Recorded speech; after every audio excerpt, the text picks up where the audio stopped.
मेरे प्यारे मित्रों एवं विद्यार्थियों, YouTube पर प्रियंक व्यास राधे के नाम से मेरा चैनल सर्च करें और उस पर क्लिक करते ही आपको नीचे रेड कलर का सब्सक्राइब का बटन दिखेगा, इसे दबा लें। दबाते ही सब्सक्राइब हो जाएगा। पास में जो बेल आइकन दिखाई दे रहा है उसे प्रेस करें। ऊपर ऑल वाला जो है उस ऑप्शन उसको सेलेक्ट कर लें ताकि हर एक वीडियो आप तक आता रहेगा। और यहाँ पर लाइक वाला बटन दबा दें और पास में मौजूद शेयर बटन से सब जगह पर इसे फैला दें। एक बार ही आप सब्सक्राइब करेंगे, एक व्यक्ति एक बार सब्सक्राइब जरूर करें। नमस्कार मित्रों, वंदे मातरम। मैं प्रियंक व्यास आज मैं फिर से लेकर हाजिर हूँ आपके सामने डोज 11 का जो आपका कोर्स नियमित रूप से जैसा हमने वादा किया था शाम को 6 बजे लेकर हाजिर हैं और आपके सामने प्रस्तुत हो गए हैं। देखिए मित्रों, हमको काफ़ी खुशी होती है, अभी कई दिनों से हमारे पास में बहुत अच्छे कमेंट्स आ रहे हैं यूट्यूब पर भी और पर्सनल भी हमको कई कमेंट्स मिल रहे हैं, आपको दिखाई दे रहे होंगे स्क्रीन पर, कि बच्चों के इतने पॉजिटिव एक एटीट्यूड आ रहा है कि सर आप लोग हमारे लिए इतना कर रहे हैं, आप लोग सर हमारे लिए ये हैं। उन बच्चों का दिल इतना स्नेह से भरा हुआ है कि वो कभी हमें भगवान कह रहे, कभी क्या करे। लेकिन मैं हाथ जोड़कर आपसे निवेदन कर रहा हूँ, हम भगवान नहीं हैं, हम केवल और केवल एक इंसान है, नॉर्मल इंसान है। और इंसानियत के नाते प्रत्येक बच्चे तक, गरीब बच्चे तक हम ये वीडियो पहुँचाना चाहते हैं, इसलिए ये पूरा डोज 11 लेके आए। देखिए, एक टीचर होने के नाते हमारा एक कर्तव्य बनता है। वैदिक काल में एक चाणक्य हुआ जिसने पूरे विश्व को जगाया था और हम उसी पर चलते हुए, वो भी एक टीचर था, ध्यान रखना है, तक्षशिला से निकला हुआ एक प्रोफेसर ने पूरे देश को जगाया था। और हम भी एक टीचर होने के नाते माँ सरस्वती धाम से निकलकर आप लोगों तक एक फ्री शिक्षा पहुंचाने का कार्य कर रहे हैं, ताकि हमने पहले ही आपको कह दिया एक ही ध्येय है, ज्ञान वर्धनम परम ध्येय। तो सभी बच्चों का आभार और धन्यवाद। इसी प्रकार से आप इसको पढ़ते रहें और परीक्षा में कहीं ना कहीं यदि आप अच्छी सफलता कहीं प्राप्त करेंगे तो सबसे ज़्यादा खुशी जो है हम हिमांशु व्यास सर और हम दोनों टीचर्स को होगी। तो आइए आगे बढ़ते हैं। आज की क्लास के अंदर किस पुलिस अकादमी को देश में सर्वश्रेष्ठ घोषित किया गया है? देखिए, कौन सी ऐसी पुलिस अकादमी है जिसको देश के अंदर क्या घोषित किया गया है? सर्वश्रेष्ठ घोषित किया गया है। इसका उत्तर आप लिखने का प्रयास कीजिए नीचे कमेंट में। लेकिन मैं आपको बताता चलूं, 4 ऑप्शन है, दिल्ली, मधुबन, राजस्थान और बिहार। तो मेरे प्यारे विद्यार्थियों, आप एक चीज बहुत ध्यान में रख करके चलें। पुलिस अकादमी की बात आई है तो शौर्य से जुड़ा हुआ मामला है, शौर्य और साहस से जुड़ा हुआ मामला है। और शौर्य और साहस की जमीन कौन सी है? एक ही जमीन है, राजस्थान। तो आपको पता होना चाहिए कि यहां पर उत्तर क्या निकलेगा इसका, option C, Rajasthan. Best police academy का पूरे अपने भारत देश के अंदर, पूरे भारत देश के अंदर जो है वो सर्वश्रेष्ठ घोषित की गई है राजस्थान की पुलिस अकादमी। और आपको पता ही है, राजस्थान के अंदर महाराणा प्रताप जैसे जहां पर लोग पैदा हुए हों, जहां पर एक से एक शूरवीर योद्धा पैदा हुए हों, उस जमीन के अंदर रहने वाले जो पुलिसकर्मी है वो कितनी बेहतर ढंग से कार्य करेंगे। सर्वश्रेष्ठ का अर्थ यह है कि बहुत एक सर्वश्रेष्ठ तरीके से काम किया, मैनेजमेंट बहुत बेहतरीन है, बहुत अच्छी सुविधाएं प्रोवाइड करा रहे हैं, चारों तरफ लोगों को तुरंत प्रभाव से घटनास्थल पर पहुंचते भी हैं। और एक जो मैनेजमेंट चल रहा है पूरी पुलिस अकादमी का, वो पूरे भारत के लिए एक उदाहरण है। तो इसका उदाहरण क्या आएगा आपका, इसका एग्जाम्पल क्या आएगा? आंसर आएगा राजस्थान। क्वेश्चन नंबर 2, भारत कितनी बार यूएन सुरक्षा परिषद का क्या बना है? अस्थायी सदस्य बना है। बहुत इंपॉर्टेंट ये वाला वर्ड हो जाता है आपके लिए। अभी भी भारत जो है अस्थायी सदस्य है, भारत को अभी तक स्थायी सदस्य बनाया नहीं गया है, परंतु प्रयास जारी है। 1-2 देश ऐसे निकम्मे हैं, आपको पता ही है, जो कहीं ना कहीं भारत देश की टांग लगा देते हैं, जिस वजह से वो बन नहीं पाता स्थायी सदस्य। लेकिन हमें पूरी आशा है कि मोदी जी के नेतृत्व में हम जरूर कहीं ना कहीं स्थायी सदस्य जरूर बनेंगे। तो अस्थायी सदस्य कितनी बार बना है ये पूछा जा रहा है। किसका? यूनाइटेड नेशंस सुरक्षा परिषद की यहाँ पर चर्चा हो रही है। यूएन मीन्स यूनाइटेड नेशंस, ठीक है। तो सुरक्षा परिषद का अस्थायी सदस्य कितनी बार बना है? तो देखिए इसका आंसर आएगा ऑप्शन डी, 8वीं बार भारत जो है अस्थायी सदस्य बना है यूएन परिषद का। तो 8 बार प्रयास हम कर चुके हैं, अस्थायी सदस्य तक हम जा चुके हैं। भगवान बिल्कुल ऐसा करेगा और जिस प्रकार से हमारा देश आगे बढ़ रहा है, जरूर ऐसा होगा कि हम जल्द ही स्थायी सदस्य के तौर पर भी इसमें आ जाएंगे। कुछ निकम्मे और नालायक देश यदि टांग नहीं अड़ाएंगे तो, और अड़ा भी देंगे तो हम आने वाले समय में जरूर इसके अंदर शामिल होंगे। चलिए आगे चलते हैं। मुफ्त सैनिटरी नैपकिन देने वाला पहला देश कौन सा बना है? बहुत इंपॉर्टेंट है। मुफ्त सैनिटरी नैपकिन देने वाला पहला देश कौन सा बना है? आपको ध्यान होगा, भारत के अंदर भी एक फिल्म आई थी, पैडमैन नाम से अक्षय कुमार की एक फिल्म आई थी, जिसके अंदर बताया गया था कि भाई मुफ्त जो महिला का जो स्वास्थ्य है, कई बार जो गाँवों की जो महिलाएं हैं वो इसको सीरियसली नहीं लेती है, तो उससे कहीं ना कहीं स्वास्थ्य पर नेगेटिव इफेक्ट पड़ता है महिलाओं के। तो माताओं बहनों के लिए मुफ्त सैनिटरी नैपकिन देने का जो कार्य है वो पहली बार किस देश ने प्रारंभ किया, ये क्वेश्चन जब आ जाए तो ध्यान रखना है, आपके पास ऑप्शन में 4 दिख रहे हैं, आयरलैंड, ब्रिटेन, इंडोनेशिया और स्कॉटलैंड। तो ध्यान रखना जिसने बहुत अच्छा काम किया है उसका नाम क्या है, स्कॉटलैंड। स्कॉटलैंड ऐसा देश है जिसने मुफ्त सैनिटरी नैपकिन देने का काम किया है। वर्तमान में भारत के अंदर भी विद्यालयों में ये मुफ्त सैनिटरी नैपकिन वितरित किए जाते हैं, तो इस चीज़ को भी आपको ध्यान में रखना है। परंतु देश की बात आ रही तो प्रथम देश कौन सा हो जाएगा, स्कॉटलैंड। आगे चलते हैं, क्वेश्चन नंबर 4, किस भारतीय को एशिया गेम चेंजर अवार्ड के लिए चुना गया। बहुत इंपॉर्टेंट क्वेश्चन हो जाता है, ये बहुत इंपॉर्टेंट क्वेश्चन हो जाता है कोविड-19 के हिसाब से भी, क्योंकि ये एक ऐसा काल था जहां पर लोगों के पास रोजगार छिन गए थे, लोगों के पास खाने पीने की सुविधा नहीं थी, और एक ऐसा बुरा टाइम हमें अब पूरे देश ने गुजारा, पूरे विश्व ने गुजारा है, जिसमें बहुत समस्याओं का सामना कई लोगों ने किया है। देखिए, हम लोग तो भगवान की कृपा से, और आप लोग, हम लोग जो वीडियो देख रहे हैं, हम सब लोग तो भगवान की कृपा से कहीं ना कहीं हमको इतना इफेक्ट नहीं हुआ, क्योंकि भगवान की हम पर दया दृष्टि थी। परंतु उन लोगों के बारे में विचार कीजिए जो एक राज्य छोड़ के कहीं किसी और राज्य के अंदर काम करने गए होंगे, या कहीं मजदूरी करने गए होंगे, या अपना घर चलाने के लिए कहीं दूर पड़े होंगे। वहाँ पर जब लॉकडाउन लग जाता है, ना उसके पास काम होता है, ना उसके पास पैसा होता है, ना खाने के लिए भोजन होता है, तो आप विचार कीजिए कैसी विपरीत परिस्थिति रही होगी। ऐसी परिस्थिति का सामना करने के लिए कुछ महान योद्धा भी यहाँ पर आते हैं, और ऐसे ही महान योद्धा को एशिया गेम चेंजर अवार्ड यहाँ पर दिया गया है। गेम चेंजर अवार्ड यहाँ पर दिया गया है किसको, विकास खन्ना को। बहुत इंपॉर्टेंट हो जाता है विकास खन्ना को ये क्यों दिया गया है। ये जो विकास खन्ना है ये एक्चुअल में शेफ हैं, शेफ यानी खाना बनाते हैं, ये शेफ हैं, सेलिब्रिटी शेफ हैं, ये ध्यान रखना, बहुत फेमस नाम है इनका, विकास खन्ना। इन्होंने इस पूरे लॉकडाउन के दौरान गरीब और ज़रूरतमंद लोगों तक मुफ्त में भोजन पहुंचाने का काम किया है। कितना बेहतरीन काम किया है। देखिए, एक नाम सोनू सूद जी का भी आया था। सोनू सूद ने लोगों को लॉकडाउन में एक जगह से दूसरी जगह पर पहुंचाया था, वो भी निःशुल्क, अपनी खुद की गाड़ियों और अपने खुद के खर्चे से उन्होंने बसें लगाई थी। वैसे ही ठीक उसी प्रकार से विकास खन्ना ने भी यहाँ पर गरीबों तक निःशुल्क भोजन पहुँचाने का काम किया था। कई लोगों तक इन्होंने भोजन पहुँचाया, इस वजह से इनको एशिया गेम चेंजर का अवार्ड दिया गया है, और ये एक सेलिब्रिटी शेफ हैं, इस बात का बहुत विशेष तौर पर आप ध्यान रखना। आगे चलते हैं, क्वेश्चन नंबर 5, IPL 2020 2020 कौन सा सीजन था। तो अभी 2020 के अंदर जो खेला गया सीजन है IPL का, वो आखिर कौन सा सीजन था, ये चर्चा यहाँ पर चल रही है। तो जिन लोगों को क्रिकेट से काफ़ी लगाव है, तो मेरे प्यारे मित्रों, कई लोग पार्टियाँ तोड़ते हैं, बताइए आप में से बहुत सारे लोग रोज़ क्रिकेट खेलते भी होंगे कई जगह पर।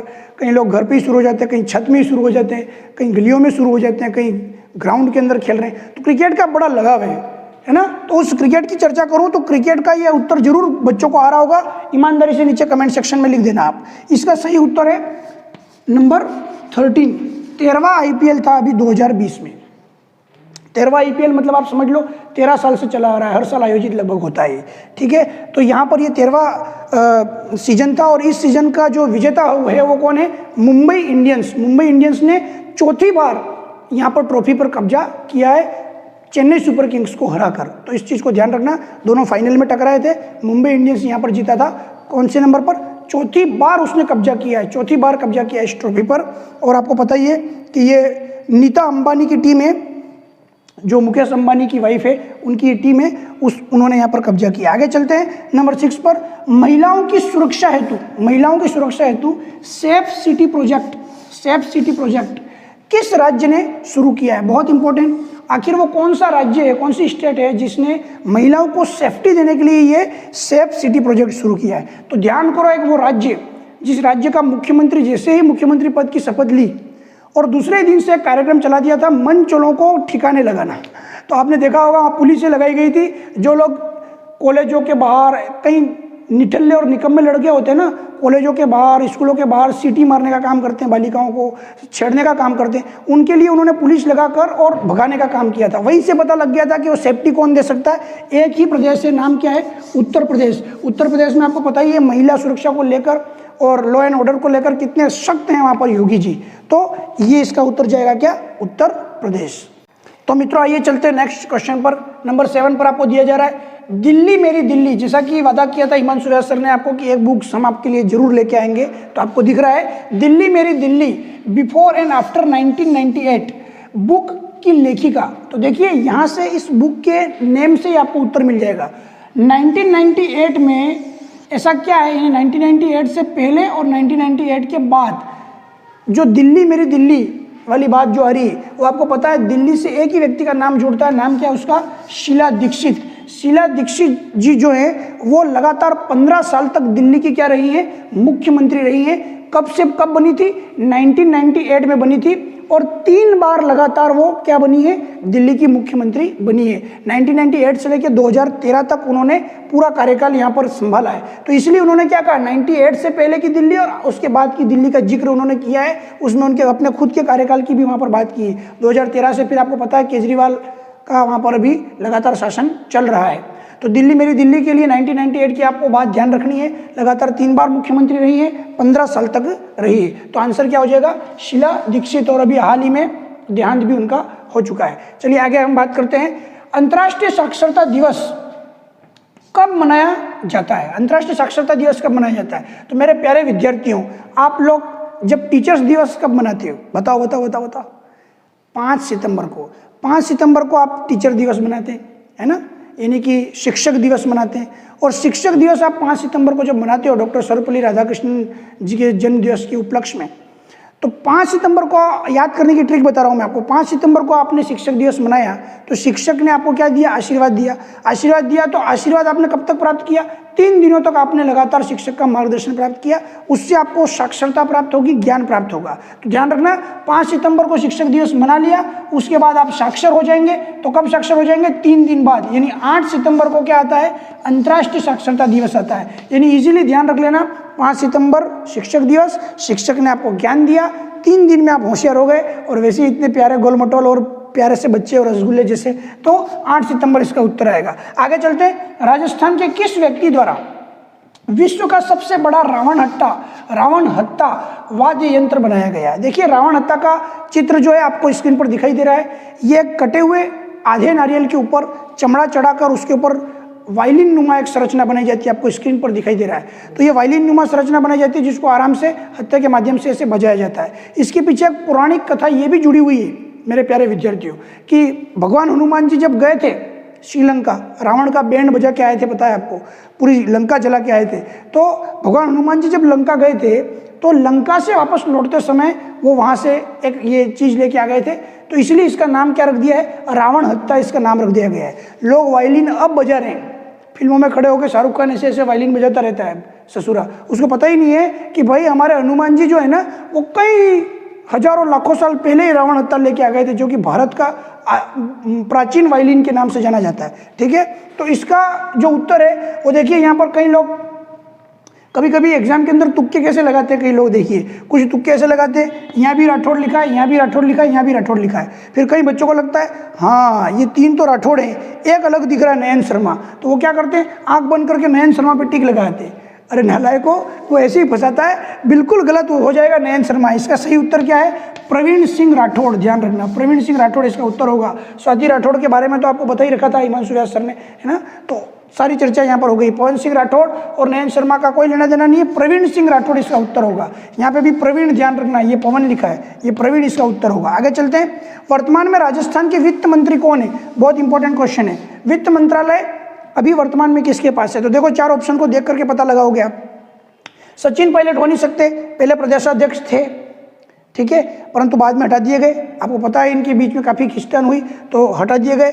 और अभी जो है ग्रामीण विकास मंत्रालय इनके हाथ में है, तो ये तो हो ही नहीं सकते। दिग्विजय सिंह जो है मध्य प्रदेश के पूर्व मुख्यमंत्री रहे हैं और अभी मध्य प्रदेश से इनका सारा लेना देना है। तो मध्य प्रदेश के दिग्गज नेता हैं दिग्विजय सिंह जी, तो इनका भी कोई राजस्थान से कोई लेना देना है बनता नहीं। तो ये 2 ऑप्शन तो वैसे ही कट गए। बचा कौन? हमारे डोटू अंकल। डोटू अंकल कौन है? गोविंद सिंह डोटासरा जी, डोटू, है ना।